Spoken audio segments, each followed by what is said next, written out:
Mari jemaat Tuhan, kita siapkan hati untuk kita terima firman Tuhan. Bersyukur Tuhan, pada kesempatan kali ini kami kembali akan terberkati oleh firman-Mu. Firman yang menguatkan, mendewasakan, firman yang mengubah. Hamba akan menyampaikan bagian yang kedua dari tema Keep Calm and Carry On. Bagaimana kami tetap tenang, bagaimana kami tetap melangkah dalam menjalani hidup ini sesuai dengan rencana Tuhan. Karena itu dimanapun jemaat Tuhan berada, mereka menyaksikan video ini diberkati oleh Tuhan. Kami percaya firman-Mu berkuasa, yang ditabur, berakar, bertumbuh dan berbuah, menjadi berkat dalam kehidupan kami. Maka di dalam nama Bapa, Putra, Kudus, kami siap dengar firman-Mu. Bersama-sama jemaat Tuhan kita katakan amin. Haleluya, puji Tuhan. Jemaat Tuhan yang terkasih, kita buka kembali Alkitab, atau saudara bisa lihat yang muncul di layar. Saya mulai dari 1 Korintus pasal yang ke-16. 1 Korintus pasal yang ke-16 ayat yang ke-13. Perhatikan, satu ayat ini akan saya kupas pada bagian yang kedua, karena di video sebelumnya saya sudah sampaikan orang percaya itu bisa tetap tenang dan melangkah karena dia tahu gagal bukan akhir. Yang kedua, karena kita tahu kepada siapa kita berharap. Dia Allah yang tidak pernah mengecewakan. 1 Korintus pasal 16 ayat yang ke-13. Perhatikan. Berjaga-jagalah, yang di rumah baca. Saudara yang menyaksikan di kendaraan sama-sama, kalau engkau bisa baca ayatnya, baca. Berjaga-jagalah, berdirilah dengan apa? Teguh dalam iman. Bersikaplah sebagai laki-laki. Kata terakhirnya, dan tetap kuat. Sama-sama bilang sama saya tetap kuat di dalam Tuhan. Amin. Salah satu doa yang populer di dalam Alkitab selain doa Bapa kami adalah doa Yabes, ya kan? Saya percayalah setiap saudara nggak asing mendengar doa Yabes. Bahkan saking populernya doa ini dibuat menjadi sebuah lagu. Kiranya Engkau memberkati aku berlimpah-limpah. Kenapa doa Yabes menjadi begitu populer? Jawabannya sederhana, karena kata, kalimat, dan isi dari keseluruhan doanya adalah impian, harapan setiap orang. Kata kalimatnya kan, berkati aku berlimpah-limpah, perluas daerahku, tanganmu menjaga, melindungi, menjauhkan aku dari celaka, sakit, penyakit, dan lain sebagainya. Dan saya percaya betul, isi kata kalimat Yabes ini adalah juga isi-isi doa dari setiap kita masing-masing pribadi. Manusia itu ingin hidup dalam keberhasilan. Yang setuju katakan amin. Kita itu bersekolah, mengambil pendidikan tinggi, kita berkarir, kita berdagang. Tujuannya apa sih saudara? Supaya kita hidup dalam kemenangan. Sehingga keadaan kita yang dahulu mungkin kekurangan, keadaan kita dulu yang mungkin dalam keadaan yang sulit, diubahkan. Nah, persoalannya adalah antara realita dengan harapan itu seringkali jauh berbeda. Sebagian kita mungkin akan berkata, pendeta saya tuh pengennya jadi seperti ini, kok kenyataannya saya jadinya seperti ini. Pendeta saya tuh cita-cita saya tuh begini, tapi kenapa ya hari ini cuma seperti ini. Nah, saya mau bilang sama setiap jemaat Tuhan, seperti video yang lalu saya sampaikan, kegagalan bukan akhir segala-galanya. Sometimes rencana Tuhan disertai masa-masa sukar, tekanan, persoalan, dan air mata. Tapi saya percaya itu bukan endingnya. Di dalam Tuhan always happy ending. Yang setuju katakan amin. Karena itu saya mau mengajar setiap jemaat Tuhan melalui bagian yang kedua. Bagaimana kita sebagai orang percaya tetap menjalani hidup dengan tenang dan tetap melangkah sesuai dengan rencana Tuhan. Karena memang ada kalanya hidup ini gak instan saudara. Alkitab mengajar Tuhan yang kita sembah, Yesus Kristus, adalah Allah yang senang dengan yang namanya proses. Sama-sama bilang sama saya, proses. Proses itu seringkali membuat sesuatu yang menyakitkan. Proses itu ada harga yang harus dibayar. Tapi percayalah, Alkitab juga mengingatkan yang bertahan sampai akhirnya akan melihat hal-hal yang baik di dalamnya. Nah, ada 4 poin yang saya catat dari ayat yang tadi pertama kita baca. Yang pertama, bagaimana kita tetap tenang dan melanjutkan setiap rencana Tuhan yang luar biasa. Yang pertama seperti yang ditulis dalam Alkitab, berjaga-jagalah. Sama-sama bilang sama saya, berjaga-jaga. Dalam ayat yang kita baca 1 Korintus pasal 16 ayat 13 dikatakan gini, berjaga-jagalah, berdiri dengan teguh dalam iman, bersikaplah sebagai laki-laki dan tetap kuat. Nah, kata paling pertama berjaga-jaga dalam terjemahan bahasa Inggris ditulis juga dengan kata keep your eyes open. Tetaplah matamu terbuka. Maksudnya hidup itu harus waspada. Rasul Petrus pernah berkata dalam 1 Petrus pasal yang ke-5 ayat yang ke-8 dikatakan begini, sadarlah dan berjaga-jaga, lawanmu, sama-sama bilang sama saya, lawan saya, siapa namanya? Bukan, wih, kok lawan saudara suami saudara, bukan. Bukan atasan saudara, bukan orang yang ngomongin saudara, bukan mereka yang fitnah, bukan mereka yang rancangan jahat. Lawan kita bukan mereka yang nipu kita. Karena Alkitab pernah katakan, musuh kita bukan darah dan siapa musuh kita yang paling utama sebagai orang percaya? Iblis. Dikatakan lawanmu si iblis berjalan keliling sama seperti apa? Singa. Alkitab gambarkan, Rasul Petrus menggambarkan bahwa iblis itu sama seperti singa yang mengaum-ngaum dan mencari orang yang dapat apa? Ditelannya. Petrus gak bilang lawanmu si iblis dia seperti cicak-cicak di dinding, diam-diam merayap, lalu datang seekor nyamuk hap, lalu ditangkapnya. Enggak. Kalau dia cuma cicak, sederhana aja. Tapi digambarkan sebagai seekor singa. Maksud Petrus begini, singa itu paling cepat menerkam, paling cepat menangkap mangsanya bukan ketika mangsanya sedang waspada. Justru kalau dia sedang waspada, diam itu singanya. Pernah lihat acara-acara wild, tentang binatang? Ya, saudara ngerti kan maksud saya? Justru ketika mangsanya sedang lengah, lagi minum, lagi makan, lagi beristirahat, wah itu tuh singanya dengan cepat menerkam, dia gigit di bagian leher, dia kunci, mati pasti mangsanya. Demikianlah kehidupan kita. Keadaan orang Kristen seringkali justru jatuh dalam keadaan yang tidak baik bukan ketika semuanya dalam keadaan yang berjaga-jaga gitu. Saudara paham ya maksud saya? Justru ketika kita mengalami zona nyaman dalam keluarga, pekerjaan, karir, dalam keadaan-keadaan yang sedang kita jalani, bahkan dalam pelayanan, ketika kita sedang merasa everything is good, everything is fine, inilah masa-masa di mana engkau lengah.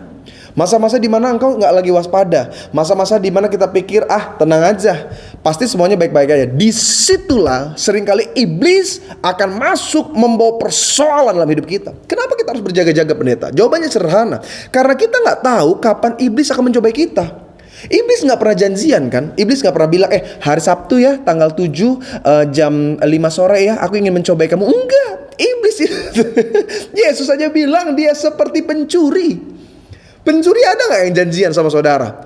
Nanti ya, minggu depan nih kita datang nih ngerampok. Gak ada. Dia cari waktu yang paling lengah. Yang pertama, kenapa kita berjaga-jaga? Karena kita gak pernah tahu kapan iblis akan mencobai. Dan yang kedua, kita gak pernah tahu dengan cara apa iblis mencobai. Dia bisa pakai siapapun loh saudara. Dia bisa pakai orang-orang di sekitar kita, orang-orang yang kita percaya, orang-orang yang seringkali, pernah gak dengar istilah ini? Saya gak nyangka loh, ternyata dia. Pernah ya dengar istilah itu? Iya. Karena memang seperti itulah alasan kita dalam hidup kita harus berjaga-jaga, baik dalam keluarga, bisnis, karir, dagang, pendidikan, bahkan pelayanan. Kita harus berjaga-jaga saudara. Karena di masa-masa kita merasa semuanya tenang, disitulah seringkali justru kita jatuh.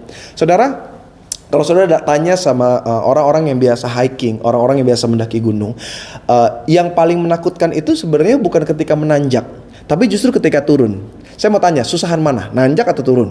Iya dong, jauh lebih capek nanjak daripada turun. Turun itu kan tinggal ikutin aja gravitasi. Tapi kalau nanjak itu kan bawa beban. Tapi sebenarnya yang paling menakutkan itu bukan ketika menanjak. Orang kalau nanjak tuh cenderung hati-hati. Orang tuh kalau nanjak tuh cenderung lebih lebih waspada gitu dibanding ketika orang turun. Tapi justru yang paling bahaya itu justru ketika turun. Saya ingat satu kali bawa peserta datang ke Tanah Perjanjian. Jadi sebelum ke Tanah Perjanjian kan kita di daerah Egypt, Mesir. Nah di Mesir itu salah satu tempat yang wajib kita datang namanya Pegunungan Sinai. Jadi orang biasanya naik.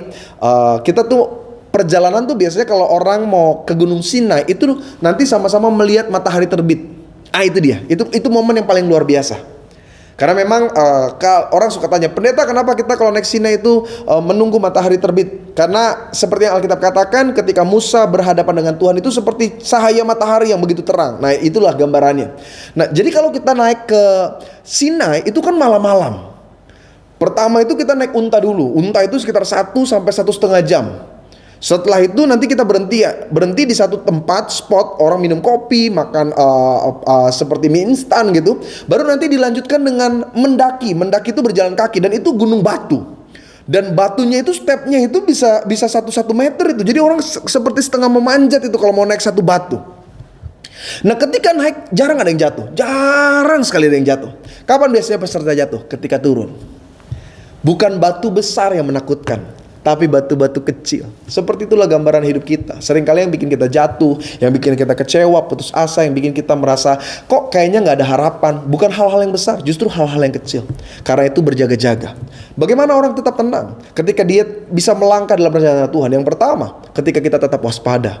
Open your eyes, lihat keadaan sekelilingmu, dan minta penyertaan Tuhan supaya kita tetap terbebas dari ujian dan pencobaan. Yang kedua, bagaimana kita tetap tenang dan tetap melanjutkan rencana Tuhan yang besar dalam hidup kita ketika kita berdiri teguh di dalam iman.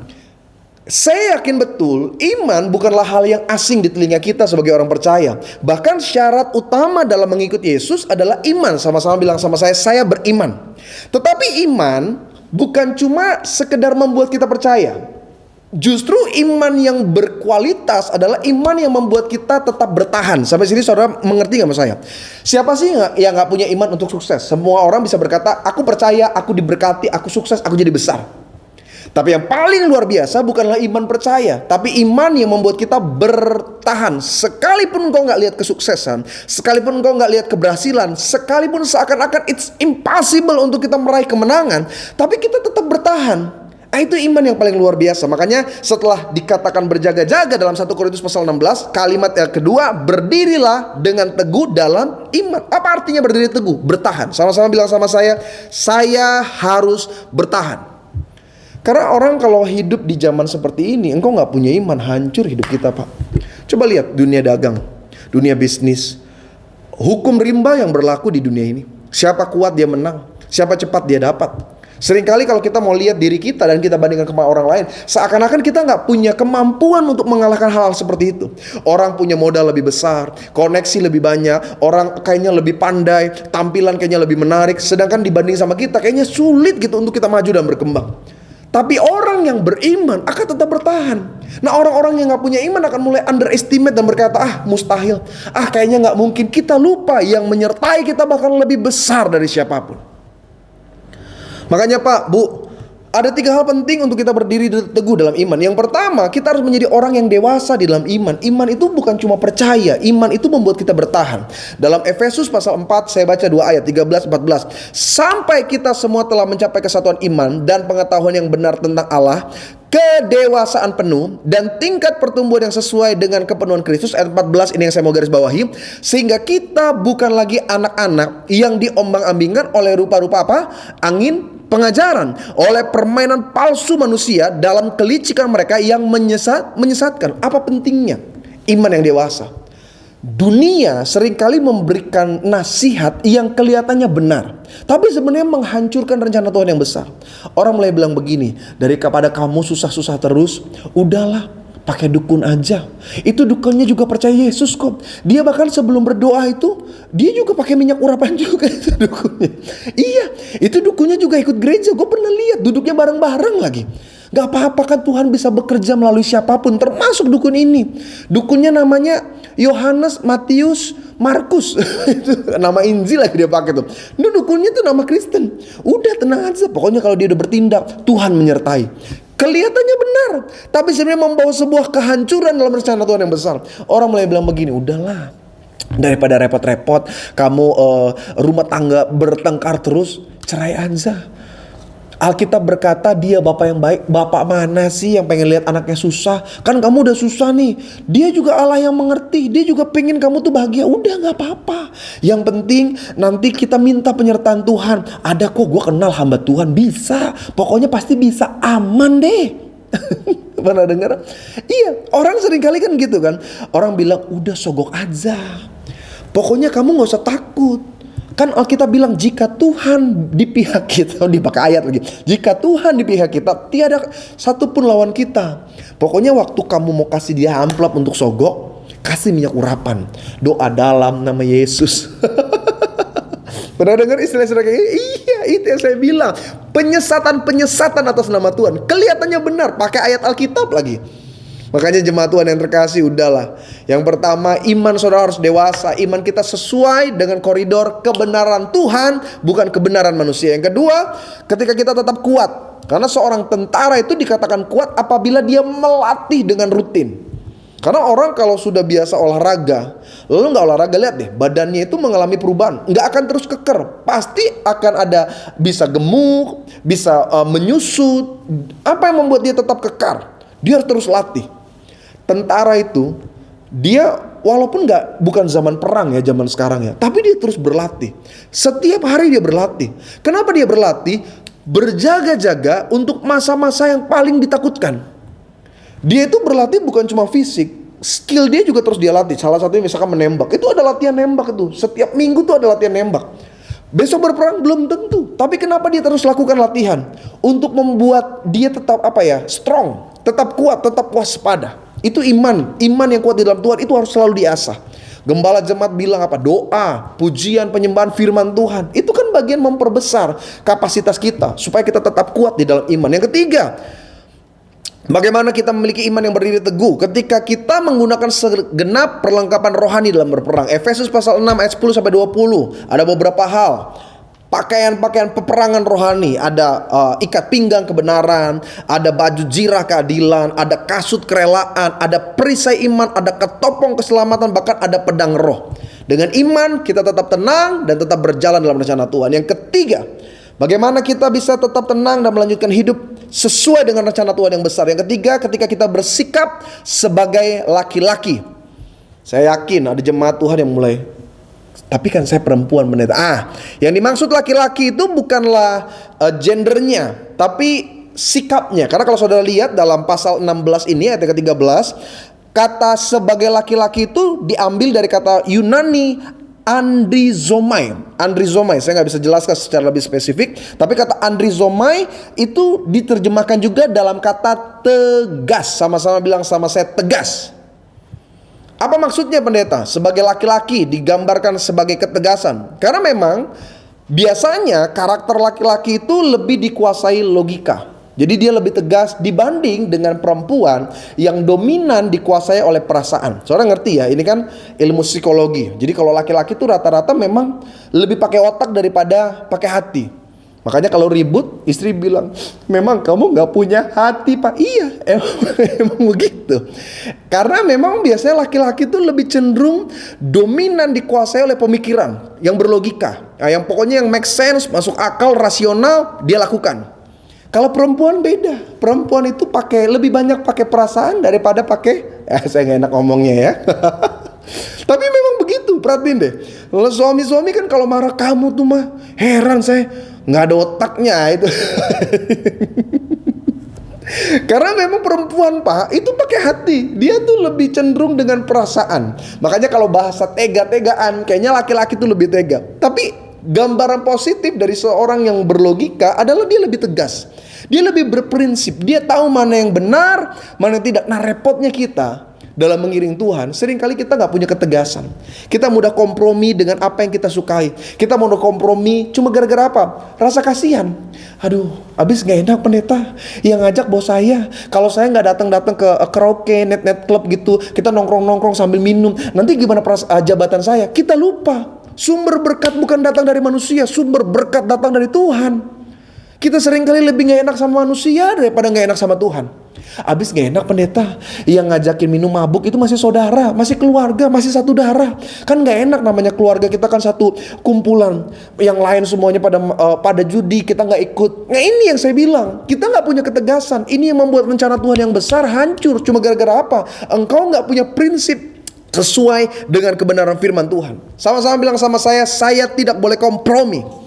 Hidup orang percaya itu gak boleh kompromi. Supaya apa? Supaya kita tetap tegas sesuai dengan rules-nya Tuhan, bukan apa yang kita mau atau apa yang orang lain mau.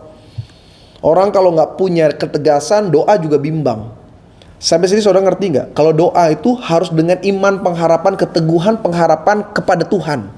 Jadi lebih tegas gitu doa kita. Kenapa? Karena perasaan itu seringkali dikalahkan oleh situasi dan keadaan.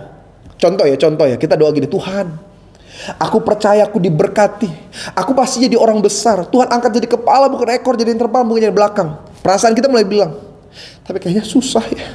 Kayaknya mustahil. Ini doa orang bimbang begitu. Alkitab bilang apa? Kalau engkau bimbang, jangan berharap sesuatu yang baik. Butuh ketegasan, percaya. Kalau doa buat suami bilang, Tuhan, aku percaya suamiku kemarin penjahat, sekarang pendeta.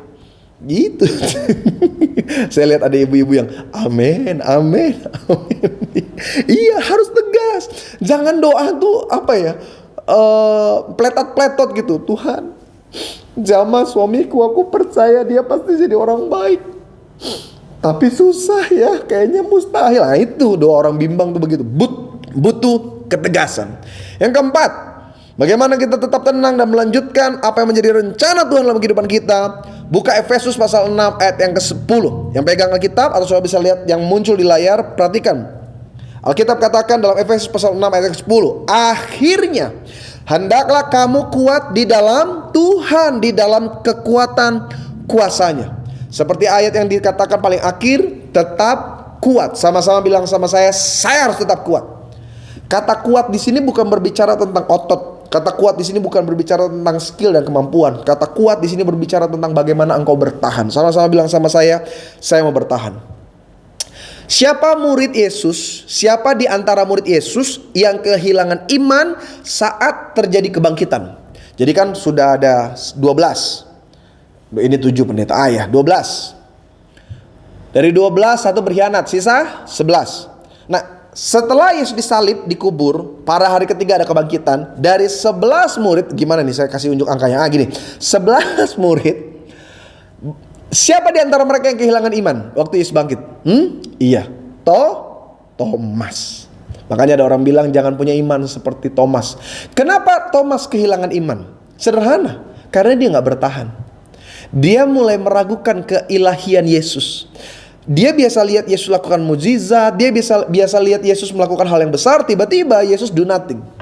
Makanya ketika orang berkata Yesus bangkit, dia bilang, kalau aku belum pernah mencucukkan, kalau aku belum pernah memasukkan tanganku, aku gak akan percaya. Pak, Bu, seringkali seperti itu iman kita. Seringkali kenapa kita gak bisa tetap tenang menjalani hidup? Kenapa kita gak pernah bisa melangkah dalam rencana Tuhan? Karena kita mulai kehilangan iman. Realita memang sulit, Pak. Life is tough. Hidup itu keras. Hidup itu kalau saudara gak punya daya tahan, hancur. Dalam dagang, dalam bisnis, dalam karir, kita akan mengalami masa-masa orang tekan sama kita, orang coba sudutkan kita, orang coba mempengaruhi yang lain untuk benci sama kita. Nah kalau saudara gak punya kekuatan untuk bertahan, hancur hidup kita. Makanya Pak, Bu, seringkali yang membuat kita jatuh ke dalam dosa bukan karena Tuhan gak menyertai, bukan karena engkau gak tahu kebenaran, karena kita gak kuat. Kenapa orang sampai cerai? Gak kuat. Aduh gak bisa lagi pendeta, saya udah gak kuat lah sama pasangan saya, cerai. Kenapa orang akhirnya sampai hidup dalam minum mabuk, ngerokok, bahkan jatuh ke dalam dosa narkoba, sampai akhirnya dia selingkuh? Jawabannya sederhana, gak kuat. Bahkan sekalipun seorang suami yang menyakiti istri sampai dia main tangan, tanya deh sama dia, kenapa sih Pak? Kalau bapak ribut sampai main tangan, gak kuat saya pendeta, pusing saya dengar omongan istri saya. Istri juga ditanya, kenapa sih Bu? Ibu ngelawan terus. Gak kuat saya pendeta. Saya memang perempuan, tapi kok kalau digini-giniin terus, lama-lama meledak saya. Nah kita memakai dasar alasan gak kuat untuk melegalkan apa yang salah di hadapan Tuhan. Makanya saya mau ingetin kepada setiap jemaat Tuhan di akhir video ini, tetaplah kuat bertahan. Percaya, Tuhan punya rencana yang besar dalam kehidupan kita. Tuhan gak akan pernah lalai. Tuhan akan menuntun kita. Karena itu dalam hidup kita, saya gak ngerti hidup saudara seperti apa, tapi saya tahu Tuhan yang sama yang menyertai saya, Tuhan yang sama yang menyertai setiap saudara, Tuhan yang sama yang memegang tangan saya, Tuhan yang sama yang memegang tangan setiap saudara. Tetaplah melangkah dan percayalah, janji Tuhan akan tergenapi. Jangan takut, jangan khawatir, tetap tenang.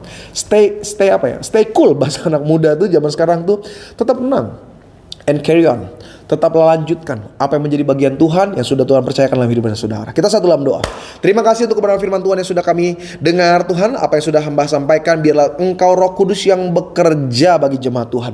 Hamba arahkan tangan kepada kamera Tuhan, kepada setiap layar yang menyaksikan video ini. Diberkatilah hidup mereka. Ada kekuatan baru, ada sukacita, ada pengharapan untuk mereka tetap tenang dan melangkah dalam setiap hal-hal yang luar biasa yang Tuhan sudah sediakan dalam kehidupan mereka. Terima kasih Tuhan. Biarlah firman ini memberkati hidup kami hari ini, besok, sampai dengan hal-hal yang ajaib, kemenangan, keberhasilan tergenapi dalam hidup kami. Haleluya, puji Tuhan. Bersama jemaat Tuhan katakan amin. Puji Tuhan. Terima kasih sudah menyaksikan video ini sampai akhir. Kita kembali berjumpa dalam program video khotbah berikutnya dari GBI HMJ. Saya Pendeta Yebi Tambayong. Tuhan Yesus memberkati.